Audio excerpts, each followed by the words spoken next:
Naruto's back in Naruto Shippuden Ultimate Ninja Storm 3, the latest in the line of action fighting games. The series hasn't seen many changes in the last release, Ultimate Ninja Storm Generations, and there isn't a whole lot of changes here either. Can the fourth game in the series keep going strong, or does it fall to repetition like so many other sequels?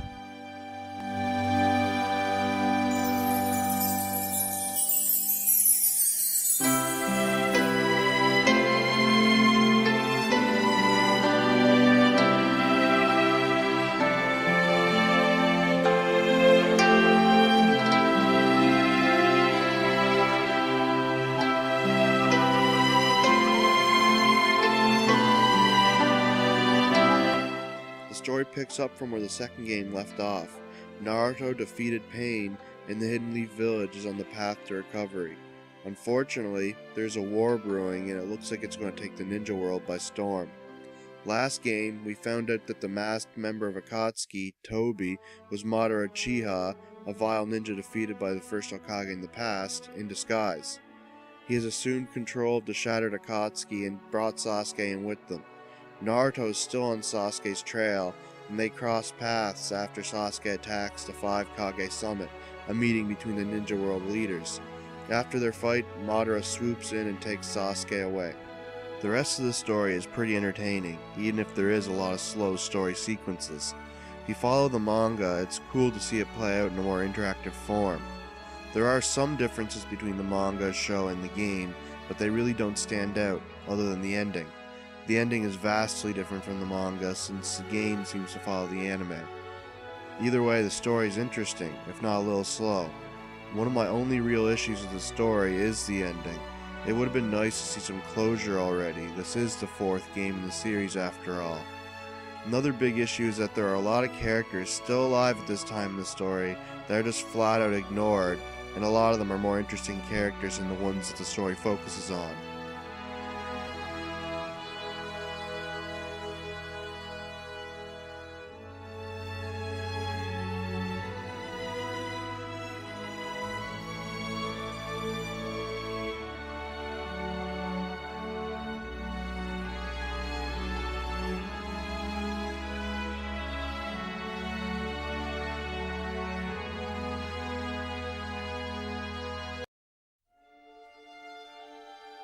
The gameplay is pretty much the same as in the previous entry.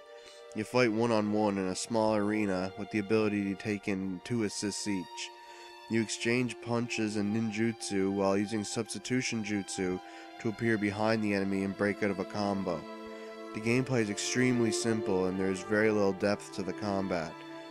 The game was made mostly for cinematic purposes it seems, since the boss fights are fantastic. The boss fights are basically the same as the normal fights, just that there are cinematic points in the battle. All are accompanied by QuickTime events, and while they are becoming overused, they fit really well here. If it wasn't for the cinematic moments, the game would be like every other anime game, repetitive. The combat system has received some minor updates, and the roster has been boosted to around 80 characters.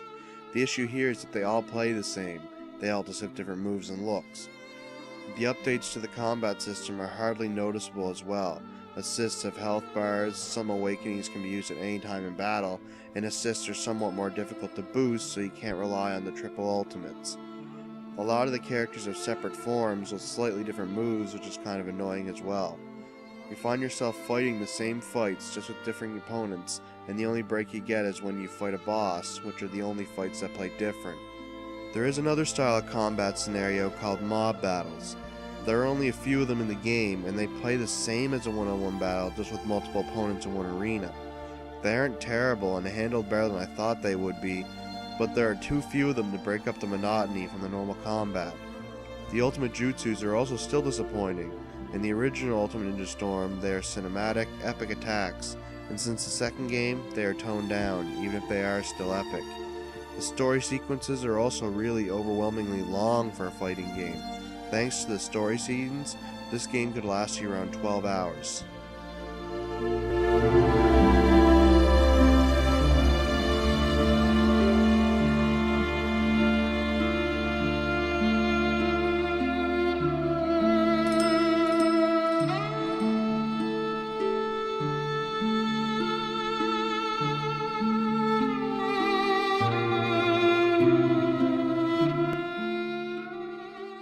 Even though this is a licensed game, it uses original music.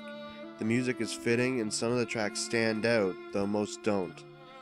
The game can be played in both Japanese and English, and whichever you play in is all up to preference. I personally played in Japanese and the voice acting was great. That's not to say the English is bad by any means. A few of the characters can get annoying, namely Naruto, but you'll adapt to them, though you shouldn't have to, of course.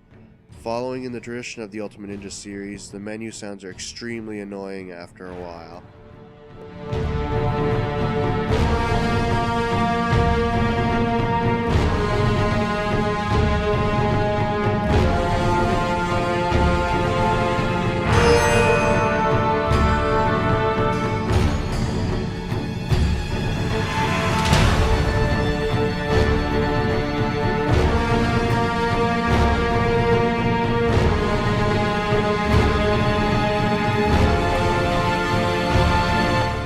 The visuals are still as attractive as ever. The cel-shaded visuals still look brilliant, and the vibrant world of Naruto is brought to life in all the color. All the characters are animated fantastically and look like they were taken straight out of the show. To be honest, the game might look even better. The cinematic combat scenes look excellent and are pure eye candy. If you want a looker that isn't a gritty, realistic military shooter, then this one will not disappoint in that front.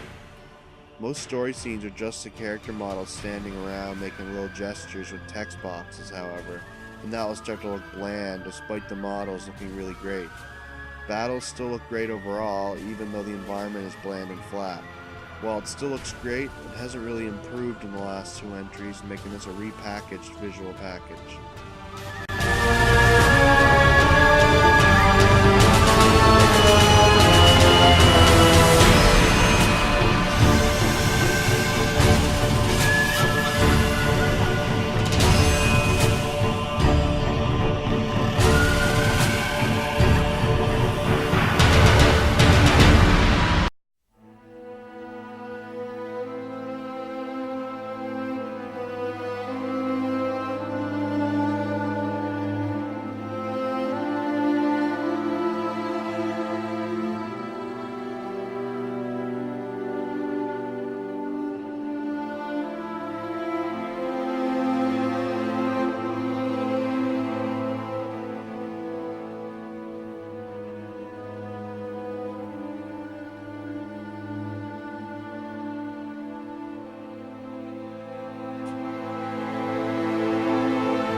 Overall, if you played the previous entries and want to see how the story progresses, this game is worth it, though you might want to wait till the price goes down.